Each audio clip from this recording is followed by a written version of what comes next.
আসসালামু আলাইকুম রহমতুল্লাহি ওয়া বারাকাতুহু। ইন্নাল হামদুলিল্লাহ ওয়াসসালাতু ওয়াসসালামু আলা মান লা নাবিয়্যা বা'দা।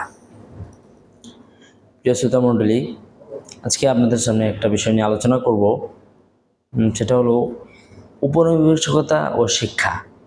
আমরা জানি যে ইস্ট ইন্ডিয়া কোম্পানি যখন ভারতবর্ষে আগমন করে ব্যবসায়িক উদ্দেশ্যে, তো তখন তারা ব্যবসায়ীর ক্ষেত্রে এদেশে বিরাট একটা সফলতা অর্জন করে। তো ধীরে ধীরে তারা এদেশে তাদের সাম্রাজ্য কায়েম করে। তো যখন ইস্ট ইন্ডিয়া কোম্পানি তাদের সাম্রাজ্য বিস্তার করে, তাদের উপনিবেশ এখানে কায়েম করে, তার পূর্বে উপনিবেশিকতার পূর্বে কি শিক্ষা ছিল এবং পরবর্তীতে সাম্রাজ্য কায়েম করার পরে তাদের শিক্ষার গতিটা কি হয়েছিল সেটা সম্পর্কে একটু আলোকপাত করার চেষ্টা করব। যদি আমরা সেই খ্রিস্টপূর্ব 500 বছর পূর্বেও চলে যাই, তবুও আমরা দেখতে পারবো এই ভারতবর্ষ এবং এই বাংলায় তখনও পর্যন্ত শিক্ষা ব্যবস্থা চালু ছিল। যদিও তখন শুধু যারা হিন্দু ব্রাহ্মণ ছিল তাদের সন্তানরাই কেবল শিক্ষা লাভ করতে পারত, এবং একমাত্র শিক্ষার উদ্দেশ্যই ছিল যেন তারা গুরু হয়ে উঠতে পারে। পরবর্তীতে যখন বৌদ্ধ ধর্ম কায়েম হয়, বৌদ্ধ ধর্মের প্রতিষ্ঠা লাভ করে, তখন বৌদ্ধ ধর্মের উপর ভিত্তি করে যে শিক্ষা ব্যবস্থাটা চালু ছিল, সেখানে ভারতের যে ব্রাহ্মণদের, আরও নিম্ন শ্রেণীর হিন্দু, অন্যান্য প্রজাতির মানুষ, যে কোনো ধর্মেরই হোক, সবাইকে যখন শিক্ষাদানের সুযোগ দেওয়া হয়, তখন সেই শিক্ষাটা পুরো অঞ্চল জুড়ে আরও বিস্তার লাভ করে।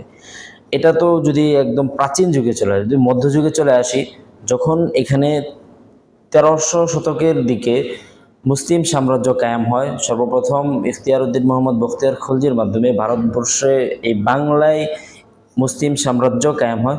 তখন যে শিক্ষা ব্যবস্থাটা প্রচলিত ছিল, মূলত তখন থেকেই এই মঙ্গলদের আক্রমণের দ্বারা বাগদাদ ধ্বংস হওয়া এবং অন্যান্য তাতারিদের মাধ্যমে মুসলমানদেরকে পরাজিত করার পর বিভিন্ন সুফি সম্রাট এবং জ্ঞানী সাধকগণ এই বাংলা এবং ভারতবর্ষে আগমন করা শুরু করেন। মূলত তখন সুফি সাধকদের এই আগমনের কারণে বাংলার শিক্ষা এবং তার সংস্কৃতি সেটা পুরোটাই একটা ভিন্ন রূপ ধারণ করে।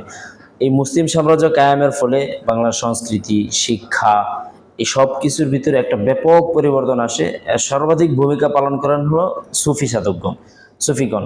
তাছাড়া যখন মুঘল সাম্রাজ্য কায়েম হয়, তখন তাদের মাধ্যমেও যে স্থাপত্যগুলো হয় এবং শিক্ষার যে প্রসার ঘটে, যে বিস্তার ঘটে, সেখানে আমরা দেখতে পাই তখনও পর্যন্ত এই উপমহাদেশে জ্যোতির্বিদ্যা, চিকিৎসা বিজ্ঞান, তর্কশাস্ত্র, কালামশাস্ত্র, আরও যাবতীয় যত শিক্ষা আছে, বৈজ্ঞানিক গণিত, সব শিক্ষাই এখানে প্রচলিত ছিল। এবং এখান থেকে বিশিষ্ট বৈজ্ঞানিক এবং চিকিৎসাবিদ তখনও তৈরি হচ্ছিল, এবং বিভিন্ন ইঞ্জিনিয়ার যদি বলি সেগুলো তৈরি হচ্ছিল। কিন্তু তখন যে আমাদের শিক্ষা কার্যক্রমটা চলছিল, সেই ভাষাটা মূলত ছিল আরবি এবং ফার্সি। সেখানে এই ভারত উপমহাদেশে আরবি ফার্সি দ্বারাই মানুষকে শিক্ষা দেওয়া হতো।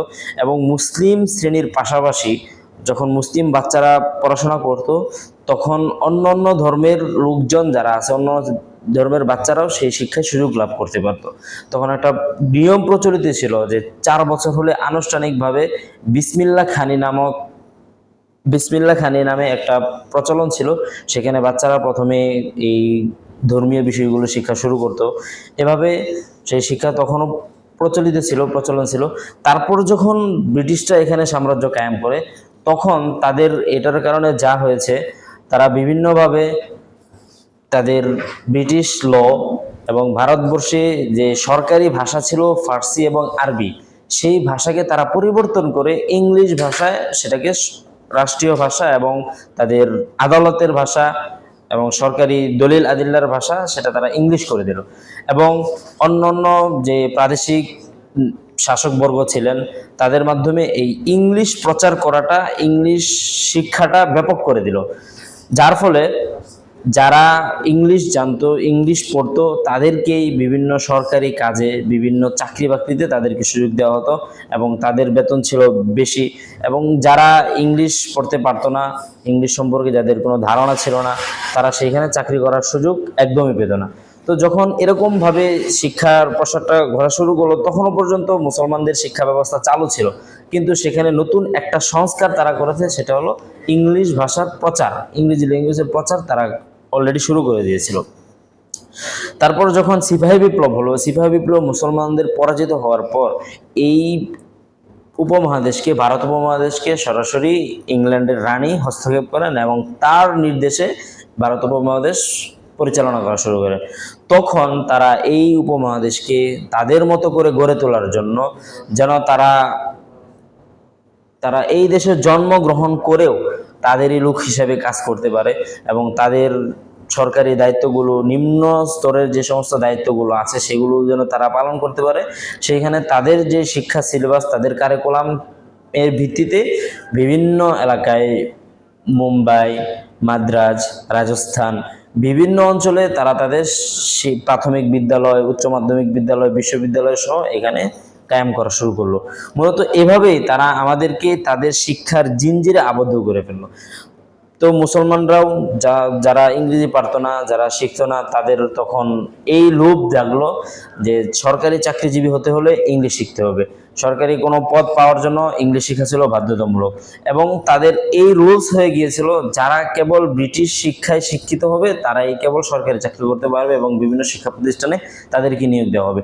এই একটা লোভে পড়ে এবং অভাব অনটনের থেকে বাঁচার জন্য এই মুসলমানরাও সেই শিক্ষার ক্ষেত্রে ইনভলভ হয়ে গেল এবং তারাও ব্রিটিশ দেশে শিক্ষা গ্রহণ করতে আরম্ভ করলো। এভাবে মূলত ব্রিটিশরা তাদের উপনিবেশের মাধ্যমে তাদের সেই যে একটা মনোভাব, প্রথমেই তারা যে আগ্রাসন নিয়ে এসেছে এখানে উপনিবেশবাদ কায়েম করার জন্য, তারা সেই লক্ষ্যে ধীরে ধীরে পৌঁছে গেল।